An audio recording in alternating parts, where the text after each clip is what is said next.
Hello दोस्तों, मेरा नाम है धर्मेंद्र सिंह। आज की वीडियो में हम मेथड डिस्कस करने वाले हैं बोल्ड यील्ड का। वो है यील्ड टू मैच्योरिटी मेथड, जो कि बहुत ही इंपॉर्टेंट मेथड है।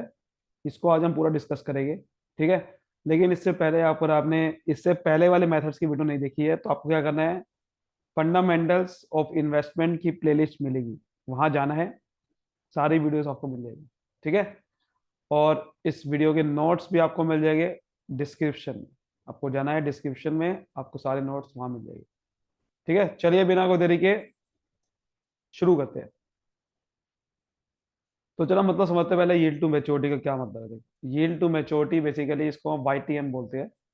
बेसिकली ये इंटरनल रेट ऑफ रिटर्न जैसा मेथड है, जो कि कैपिटल बजटिंग चैप्टर था फाइनेंशियल मैनेजमेंट में जो हमने पढ़ा था, वही चैप्टर से इंटरनल रेट ऑफ रिटर्न आपका उसी तरीके के मेथड से हम निकालने वाले हैं यील्ड टू मैच्योरिटी। तो इसमें हम देखते हैं कि बॉन्ड पे, जो इस बॉन्ड में पैसा लगाने वाले हैं उस पर कितना रिटर्न आने वाला है अगर उसको मैच्योरिटी तक रखे, मैच्योरिटी तक, ठीक है। जब तक वो बॉन्ड मैच्योर नहीं होता, तो it is a rate of return that equates the current market price of the bond. हम इसमें क्या करते हैं, जो मार्केट प्राइस है करंट, उसको इक्वेट करते हैं प्रेजेंट वैल्यू। हम बॉन्ड की करंट मार्केट वैल्यू को प्रेजेंट वैल्यू को लाते हैं। जैसे कि आप IRR मेथड में करते थे कि फ्यूचर वैल्यू को प्रेजेंट में लाते हैं, क्योंकि टाइम वैल्यू मनी कॉन्सेप्ट यहाँ पर आ जाता है। उसी हिसाब से ये फॉर्मूला बना हुआ है। फॉर्मूले को समझाने के लिए मैं आपको थोड़ा सा एक ले जाता हूँ पीछे, जो कि फाइनेंशियल मैनेजमेंट में आपने पढ़ा होगा। वो है टाइम वैल्यू मनी, कि पैसे की वैल्यू आज कुछ हो रहा है, कल कुछ हो रहती है। अगर एक आपको कोई किसी, आप सपोज करते हैं आप एक जगह पे पैसा लगाते हो, 10% आपको रेट मिलेगा, ठीक है। किसी प्रोजेक्ट में, किसी FD में या किसी भी आप पैसा लगाते हो, तो उस पर 10% का रेट ऑफ रिटर्न मिलेगा आपको। बट ये आप देखो ध्यान से, अब फिर क्या होता है कि अगर सपोज करो कि आपने 100 रुपये लगाए, तो आपको 10% का रेट मिलेगा। एक साल में वो पैसा कितना हो जाएगा, 110 रुपये बन जाएगा। तो अगले साल वो पैसा 10% का रेट दोबारा से लगेगा उसके ऊपर, लेकिन इस बार 100 रुपये में नहीं लगेगा, इस बार 110 में लगेगा, क्योंकि वो पैसा कितने का हो चुका है, 110 का। तो अगले साल 11 रुपये का रेट लगेगा, तो 121 हो जाएगा। फिर अगले साल 121 पे लगेगा, 100 पे नहीं लगेगा। तो वो 12.1, तो 133.1 हो जाएगा। इस तरीके से आपका जो पैसे की वैल्यू है वो बढ़ती रहती है। इंटरेस्ट के ऊपर भी इंटरेस्ट लगता है, उसे कंपाउंड इंटरेस्ट बोलते हैं। ठीक उसी तरह से यहाँ बॉन्ड में भी कॉन्सेप्ट लगने वाला है वही वाला, क्योंकि बॉन्ड में भी ऐसे लगता है।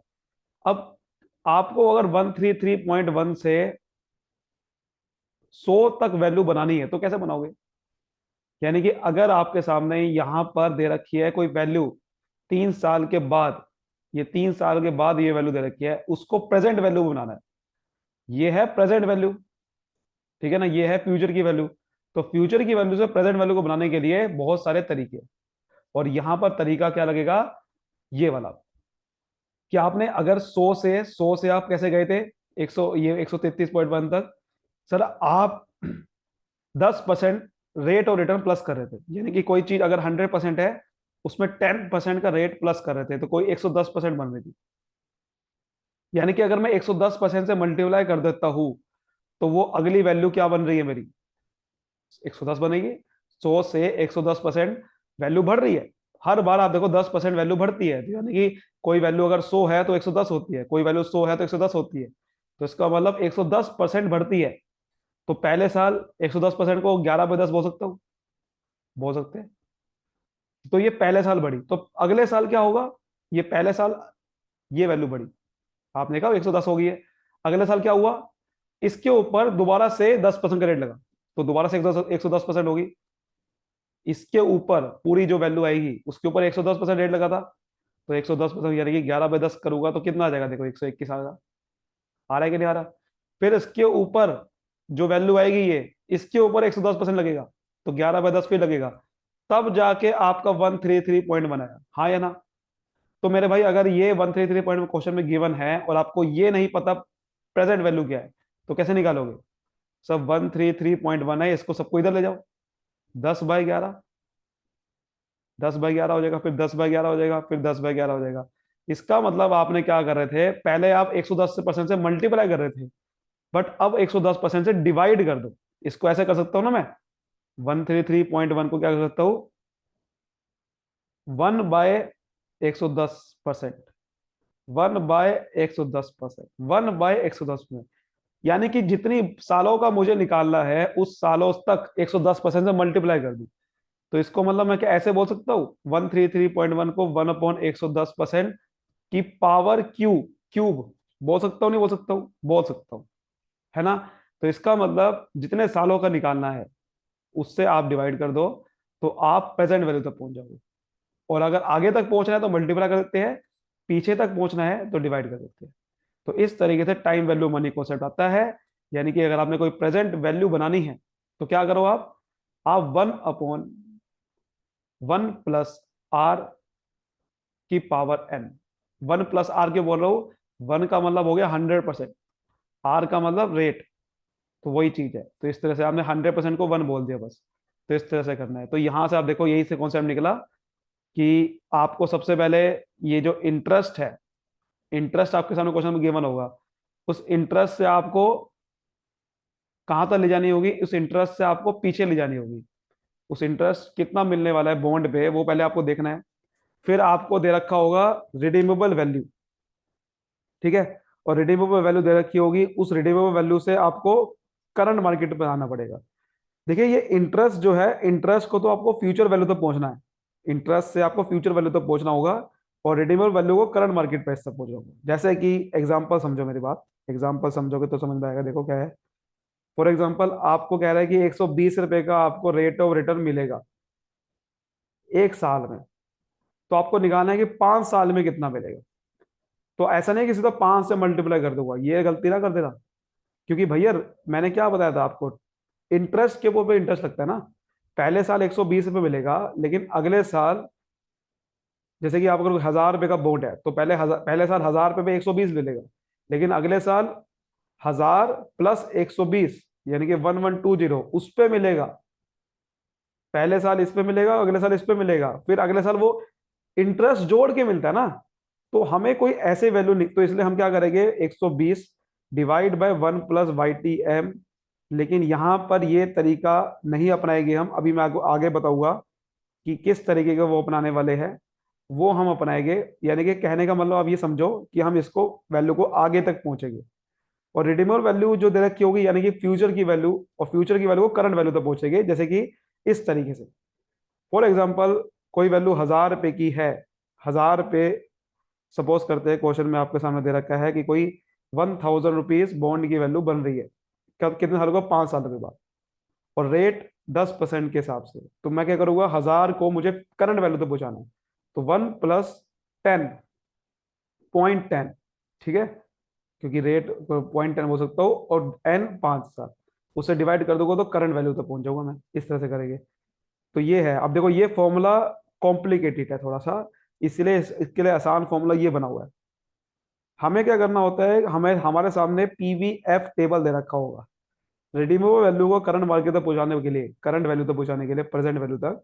तो पीवीएफ टेबल होता है, यानी कि आपको क्या करना है, एक झटके में आपको डिवाइड करोगे ना, आपको क्या करना पड़ेगा, कैलकुलेटर चाहिए उसके लिए कि 1 अगर मैं आपसे पूछूं 1.10 को 5 पावर 5 से मल्टीप्लाई करना है, तो क्या ये हाथों से हो सकती है कैलकुलेशन, नहीं हो सकती, कैलकुलेटर चाहिए। तो उसके लिए आपको क्या करना होगा कि ये जो 1/110 पावर 5 वाला जो वैल्यू है, एक टेबल है, उस टेबल से देख सकते हो डायरेक्टली, और वो टेबल ऐसा होगा, इस तरह का देखो टेबल है ये वाला। ये टेबल आपको एग्जाम में मिल सकते हैं, नहीं मिले तो आप कैलकुलेशन कर सकते हो ऐसे ही, नहीं मिले तो आप कैलकुलेशन कर लेना ये वाली, और मिल गया तो भैया ये तरीका है। ये देखो क्या करना है आपने, कि आपको पीरियड देखना है और परसेंटेज देखना है, बस एग्जैक्ट वैल्यू मिल जाएगी, सीधा उससे मल्टीप्लाई करना है, आंसर आ गया। तो हम ये तरीका ही फॉलो करेंगे। उसके बाद इंटरेस्ट की वैल्यू को पीवीएफ टेबल से देखना होता है। अब ये एएफ का मतलब क्या है, फर्क क्या है पीवीएफ और पीवीएफ में। पीवीएफ कहते हैं एनुअल वाला, एन्यूटी। ये एन्यूटी टेबल होता है क्योंकि इंटरेस्ट सालाना मिलता है, सालाना इंटरेस्ट मिलता है। तो जो चीज आपको एन्यूटी सालाना मिलती है बार बार, उसके लिए आपको एन्यूटी टेबल देखना पड़ता है। तो ये वैल्यू आपको एन्यूटी, अब आप सोचोगे कि अगर मुझे पीवीएफ की वैल्यू खुद से निकालनी है, तो उसके लिए भी देखो मैंने फॉर्मूला दे रखा है ऊपर, यहां से हम नोट्स पे पढ़ सकते हो, सारे फॉर्मूला मिल जाएंगे। अगर आपको खुद से निकालनी है ये वैल्यू तो कैसे निकलेगी, 1 - 1 अपॉन 1 प्लस रेट और पावर n आएगा, और डिवाइड आपको पूरा कर देना है रेट से। तो ये एक फॉर्मूला है। इस फॉर्मूले को कैसे बना, ये फॉर्मूले की डेरिवेशन क्या है, इसको अभी किसी और वीडियो में डिस्कस कर सकते हैं हम। आप मुझे कमेंट कर देना कि भाई पीवीएफ को खुद से कैसे निकाले। ठीक है, अगर मैं इस वीडियो में डिस्कस करने बैठ गया ना वो, तो बहुत लंबी वीडियो बन जाएगी। इसलिए मैं आपको डिस्कस नहीं कर सकता कि ये इतनी ये वैल्यू का खुद से कैसे निकालेंगे। लेकिन इसलिए ये इस वैल्यू पे ना जाना, यहां से ना जाना, क्योंकि यहां से नहीं निकलेगी ये वैल्यू। फॉर्मूला मैंने आपको क्या बताया, फॉर्मूला ये नहीं है 1 + YTM जो लिखा हुआ है इसकी, लेकिन भावना को समझना। ये सिग्मा देखो आगे लिखा हुआ है, सिग्मा NI = 1। तो जब तक आपको ये प्लस करते रहना पड़ेगा, इसलिए अभी इसको अब डिस्कस नहीं करूंगा मैं कभी किसी। इसको तरीका से फॉर्मूला क्या बनेगा, ये वाला बनेगा जो ऊपर लिखा होता है, लेकिन इसकी डेरिवेशन कभी फिर बताऊंगा, आप मुझे कमेंट कर देना।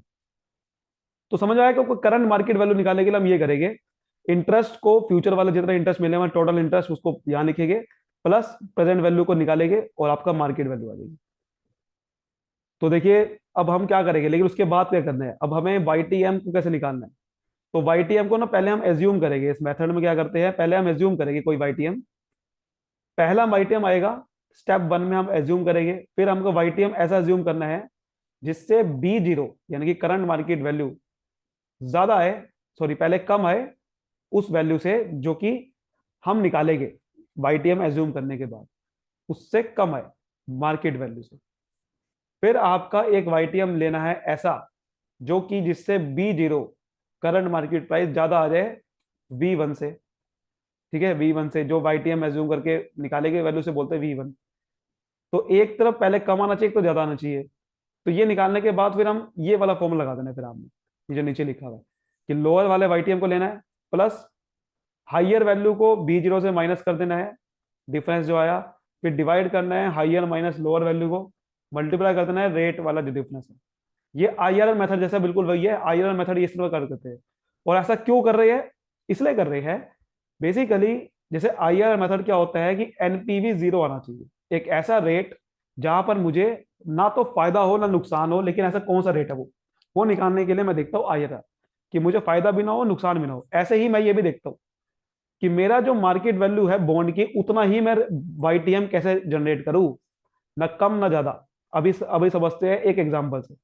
पहले देखो ये एक फॉर्मूला एक और है, ये भी हम नोट से पढ़ सकते हो कि अगर आपको ये सारे फॉर्मूले कॉम्प्लिकेटेड लग रहे हैं तो आप सीधा डायरेक्ट YTM निकालना है तो आप ये फॉर्मूला इस्तेमाल कर सकते हो, लेकिन ये फॉर्मूले से आपको अप्रोक्सीमेट YTM निकलता है। तो आपको क्या करना है, 1 + RV - B0 करना है, डिवाइड बाय n कर देना है, और इसी डिवाइड आपको कर देना है RV + B0/2। और कई कई मेथड्स में इसको वेट असाइन कर देते हैं हम, तो वेट असाइन करोगे तो आपको B0 के साथ आपको 0.6 लगा देना है और RV के साथ 0.4 लगा देना है। लेकिन ये फॉर्मूला हम इस्तेमाल नहीं करने वाले, इससे YTM नहीं निकालेंगे, लेकिन पता होने के लिए ये पता होना चाहिए, लेकिन हम ये फॉर्मूले से इस्तेमाल करेंगे जो मैं बता रहा था। जैसे कि आपके सामने क्वेश्चन दे रखा है कि मिस्टर एक्स 12% बॉन्ड बोट करा, उसकी फेस वैल्यू 1000 रुपये है। ठीक है, अब ये ना समझना YTM है, 12% रेट है, बॉन्ड मैच्योर कब हो रहा है, 8 सालों में, और 1060 में मैच्योर होगा।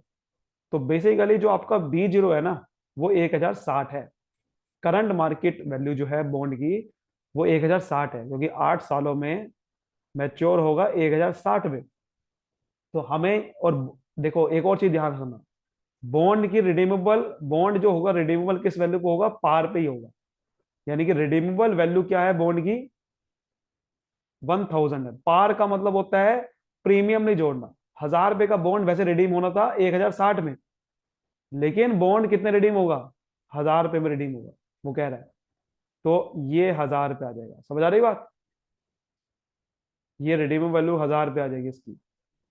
अब आप देखिए YTM मैं एज्यूम कर रहा हूँ, सपोज करते हैं मैं एज्यूम कर लेता हूँ YTM, एक ऐसा YTM एज्यूम करना है जिससे पहले ये जो B0 है, B0 क्या होता है, B0 बेसिकली क्या है, ये है 1060, ये ध्यान रख लेना, B0 1060 है, ये करंट मार्केट वैल्यू है ना बॉन्ड की, क्योंकि 8 सालों में मैच्योर होगा 1060 में।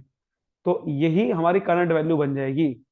कि करंट मार्केट प्राइस जो है बॉन्ड का वो 1060 है। फेस वैल्यू तो 1000 है, लेकिन 1060 का ही है अभी जो वैल्यू चल रही है। ठीक है, तो बेसिकली 1060 ही है, और मैं 10 मान लेते हैं कि वाई टी है मेरा 10%। तो मैं कैसे निकालूंगा? बी जीरो निकालना है मुझे अब। ठीक है, बी जीरो निकालना है, अपने वाला बी जीरो निकालना है, ये तो दे रखा है, लेकिन इस वाई टी एम के हिसाब से निकालना है। तो मैं क्या करूंगा, इंटरेस्ट जो मुझे मिलने वाला है उसको मल्टीप्लाई करूंगा, present value of annuity factor दूंगा रेट और एन को देखते हुए, प्लस रिडीमेबल वैल्यू को कन्वर्ट कर दूंगा पीवीएफ टेबल से प्रेजेंट वैल्यू पे। इंटरेस्ट देखूंगा पहले टोटल कितना मिलने वाला है मुझे। तो सर इंटरेस्ट देखो 12% का बॉन्ड पे मिलेगा 1000 पे, फेस वैल्यू मिलता है, तो इंटरेस्ट कितना मिलेगा? 120 रुपए। अब प्रेजेंट वैल्यू एन्युटी फैक्टर कैसे देखा जाए? सर ये टेबल देखना पड़ेगा, देखो यहां से टेबल देखो, 10% जैसे मैंने आपको बताया, तो 10% है ये, और कितने सालों के लिए? 8 सालों के लिए। तो 8 साल और 10% कितना आ गया सर? 5.33। तो 5.33, तो बेसिकली आपको क्या करना है, 5.33 से मल्टीप्लाई कर देना। कोई झंझट ही नहीं, सीधा कैलकुलेशन होगी। पेपर में देखो आपको कैलकुलेटर तो मिलेगा ही ना, एक और वीडियो बना सकता हूँ वैसे मैं इसकी, कि कैलकुलेटर से कैसे हम सीधा पीवीएफ निकाल सकते हैं। ठीक है, लेकिन अभी नहीं समझ सकते, ठीक है, वरना वो वीडियो बड़ी हो जाएगी। रिडीमेबल वैल्यू क्या है सर? 1000 रुपये है, क्योंकि रिडीमेबल वैल्यू 1000 रुपये होना है। फिर आपको क्या करना है, सीधा पीवीएफ टेबल में जाना है कि 10% रेट है 8 सालों के लिए, पीवीएफ क्या है? तो देखो ये टेबल है, तो देखो 10% है 8 सालों के लिए, देखो ये 8 साल है। ठीक है, और 10% ये रहा, तो सीधा इसका मतलब 0.466 से मल्टीप्लाई कर देना आपने। तो कुछ भी नहीं करना पड़ेगा आपको, वो करने की जरूरत नहीं है, 0.466 से मल्टीप्लाई। या फिर आप क्या कर सकते हो, 1 प्लस वही 0.10 को 8 सालों से पहले करो, बड़ा मुश्किल कैलकुलेशन हो जाएगी। ठीक है, तो इस तरह से करोगे तो आपके बी जीरो आ जाएगा। फिर आपको कंपेयर करना है कि भाई वाई जो आपका एक्चुअल में ये जो वैल्यू आ रही है और एक्चुअल में बी जीरो है, उससे ज्यादा है कम है। तो ये देखो, अब आपको मैं दिखाता हूँ कि किस तरह से करते हैं। ये देखिए ऐसे करना, ये आपका सोल्व हो रखा क्वेश्चन, यहीं से आपको नोट्स मिल जाएगा। देखो 120 है, इन्होंने वाईटीएम पहले क्या माना है? 11% माना है, मैंने 10% माना था, 11% माना है।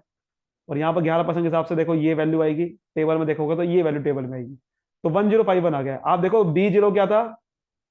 1060 था कि नहीं था? था या नहीं था? मुझे बताओ, है ना? बी जीरो क्या था? 1060 था, और आपका 1051 आ गया। ठीक है, तो 1051 आप देख सकते हो कि 1051 जो है ये कम है उससे, बी जीरो से। तो बी जीरो ज्यादा है वी वन से, तो पहला हमने केस ये ले लिया, क्योंकि वी वन क्या है? 1051, सॉरी हाँ, ये वही वाला केस आ रहा है कि 1060, तो बी जीरो था और ये 1051 आ गया। अब आपको दूसरा वाइटेम ऐसे लेना है जिससे ज्यादा है। अब कैसे सोचे? देखो यार, बड़ा सिंपल सी चीज है। अगर आप वाईटीएम ज्यादा लेते हो तो आपकी जो वी वन है वो क्या आएगा? वो कम आएगा। ध्यान से समझना मेरी बात, कम आएगा वो। क्योंकि मेरे भाई जितना ज्यादा वाईटीएम लोगे उतना ज्यादा आपको, इसका मतलब आप सीख लो वाईटीएम से क्या करते हो। कोई भी जैसे आप आरबी से वाईटीएम क्या करते हो? 1/1 वाईटीएम, 1 + वाईटीएम ऐसे कर रहे थे ना। अब मुझे बताओ, अगर कोई डिनोमिनेटर में वैल्यू कम हो जाएगी, बिकॉज अगर सपोज करते हैं कि मुझे 0.5 को जितनी बार मैं मल्टीप्लाई करूंगा ना, उसकी उसकी वैल्यू उतनी डाउन होती रहेगी। तो जितनी ज्यादा नीचे डिनोमिनेटर कम आएगा उतनी ज्यादा प्रेजेंट वैल्यू ज्यादा आ जाएगी। लेकिन अगर नीचे डिनोमिनेटर कम आएगा, ध्यान से समझना बात को, उतना वैल्यू ज्यादा आती है, और जितना डिनोमिनेटर बड़ा आएगा उतनी वैल्यू डाउन हो जाती है। तो मुझे डिनोमिनेटर अगर मुझे बड़ा करना है, बड़ा कैसे होगा? वाईटीएम को ज्यादा कर दो, ठीक है, और उतनी वैल्यू डाउन आ जाएगी। लेकिन हाँ, ये मैं थोड़ा गलत बता रहा था आपको। देखो नीचे अगर वाईटीएम ज्यादा हो गया ना, इसका मतलब आएगा कि आपको मल्टीप्लाई करके, सॉरी, वैल्यू ज्यादा हो जाती है। ठीक है, अगर कोई 0.5 है, 2 से मल्टीप्लाई करोगे तो वैल्यू कुछ और आएगी, 10 से करोगे तो कुछ और आएगी। ठीक है, और डिनोमिनेटर जितना ज्यादा, अगर वाईटीएम को बढ़ा दूंगा, मतलब कि 1 प्लस, पहले 5% से कर रहा था, लेकिन अगर 1 प्लस, जैसे कि 1 + 0.5 था, मुझे चाहिए 1 प्लस, मैंने इसी एग्जांपल लेते हैं, 1 + 0.11 था, उससे मल्टीप्लाई करता 8 सालों के लिए, उसकी वैल्यू ज्यादा आएगी, या 1/1 प्लस 0.10, उसको 8 से बढ़ेगा, इसकी वैल्यू ज्यादा आएगी? मुझे एक चीज बताओ, इसकी वैल्यू ज्यादा आएगी, इसकी वैल्यू ज्यादा आएगी? कुछ सोचो जरा, कुछ सोचो जरा कि इसकी वैल्यू ज्यादा आएगी, इसकी वैल्यू ज्यादा आएगी? भैया जीते नीचे आप देखो कि ये 1.11 बन जाएगा और ये 1.110 है। तो जितनी बार ये बार आप देखोगे, तो ये जब मैं मल्टीप्लाई करूंगा 8 बार, ध्यान से देखो, ये जितनी बार मल्टीप्लाई करूंगा इससे डिनोमिनेटर उतना ही क्या हो जाएगा, ज्यादा हो जाएगा। ठीक है, और यहां पर बेसिकली वैल्यू कम है बाई टी एम की, तो यहां पर डिनोमिनेटर आपका कम नहीं होगा। ठीक है, क्या होगा, यहां पर डिनोमिनेटर कम हो जाएगा, यहां ज्यादा हो जाएगा। तो यहां कम हो जाएगा तो वैल्यू ज्यादा आ रही है, देखो वैल्यू ज्यादा आ गई इस तरह से। तो अब ये दोनों वैल्यू हमने दोनों ले लिया, अब ये फॉर्मूले पुट कर दो।